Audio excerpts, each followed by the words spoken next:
Thokozani bogogo, thokozani bomkhulu, thokozani disala. This is Mkhulu Lwazi. Welcome to my YouTube channel, and if you are new here, please do subscribe, and if you find the video to be useful, please give it the thumbs up.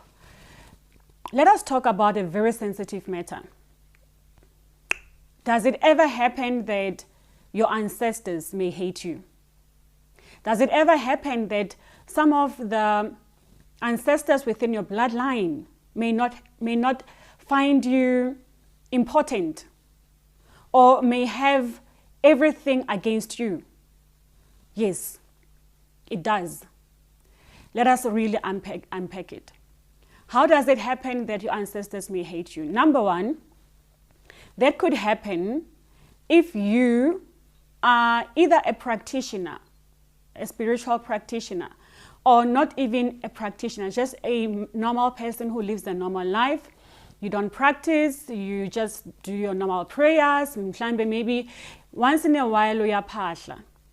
But then you are too pure. You do a lot of pure deeds. You vibrate towards goodness, and the majority of your ancestors, or it happens that perhaps the ancestor that you put in the forefront were dark magicians. They used to practice dark deeds. They are more within the dark. Then those ancestors are not going to find you very interesting. They're not going to be supportive of you. You'll find that we are pasha, and you're saying, I've been pasharing, like every day. I'm praying to my ancestors every day, but I'm not finding answers. I'm not getting any joy. It's because you are reporting, or you are asking from umsamo ongolile. You are speaking to the ancestors who were dark magicians or who practice a lot of dark deeds, yet you are too pure. Clearly, they are not going to have a liking to you. They are going to expect you to perhaps also practice some form of darkness, some form of, if you are a practitioner, if you are a healer, they will expect you to do a lot of some dark deeds for them to get along with you. Because otherwise you are vibrating in completely different tunes. Sometimes it may happen that your ancestors are too pure. And when they are too pure, they are vibrating quite high.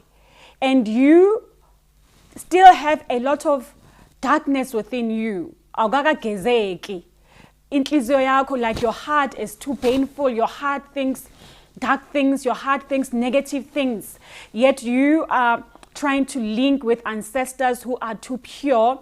These ancestors are not going to have a liking towards you.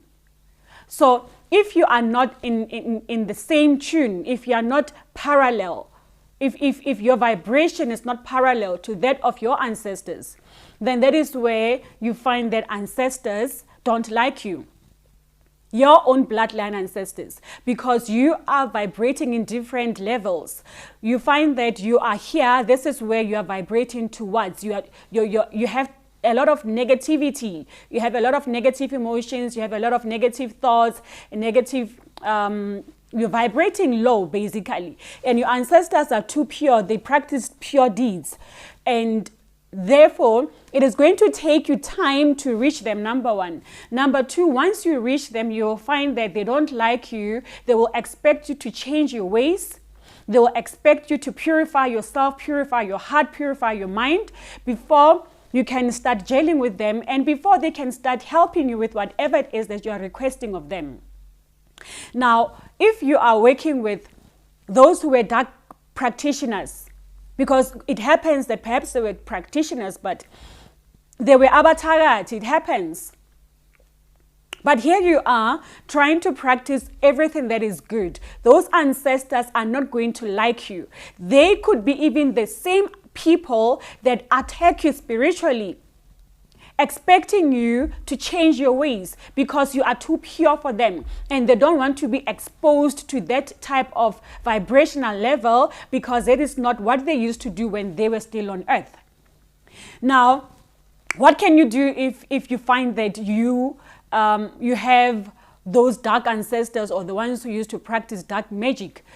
What you need to do, number one, you need to pray for them. There are certain set prayers that you can use to ask for them to change their ways. And then secondly, you have to cleanse yourself. You have to cleanse umsamo. And you have to, there are herbs that you can also use that you eat that will purify them. As you eat them to ask for purification of your ancestors, they in turn become pure. But then also bear in mind that there are other ancestors that you may be working so hard to try and cleanse them, and they don't want to be cleansed. Period. They don't want to be cleansed because all they know is the ways that they used to do. I'll give you a simple example. You had an ancestor who used to have a power, Yezulu, who used to have a power to conjure a lightning. And randomly, they will hit people with lightnings for no apparent reason, because by virtue of them not liking that person, I'm going to show them how powerful I am, and then they hit them with the lightning. Those kind of ancestors are not going to want to be cleansed because they're going to believe that their ways were good, their ways were the way that you should also follow. So it may take you time for you to actually cleanse them, unless you show them reason where they will end up agreeing to be cleansed. So you have to work hard. You have to work hard to convince them. You have to work hard to cleanse them. Failing which, if they don't want to be cleansed, you can separate them. You can say, I am only choosing ancestors of purity, ancestors of light, ancestors who have good deeds, ancestors who have pureness of thought, pureness of intentions, to be the ones that I am working with. And that is where you will be able to start now manifesting what you ask. That way, when you pray, when you partner, you know you are directing your prayers to said ancestors who are in the same vibrational frequency as you. So yes, it does happen that your ancestors may not like you. And it is possible for you to remedy that situation. I hope that this video has given you some light, and please do comment. Tell me what you have experienced, whether you've experienced ancestors who you feel were dark magicians or have dark deeds, and how you dealt with it. And then for further information, you may contact me via WhatsApp on 068 583 7780. Togozani.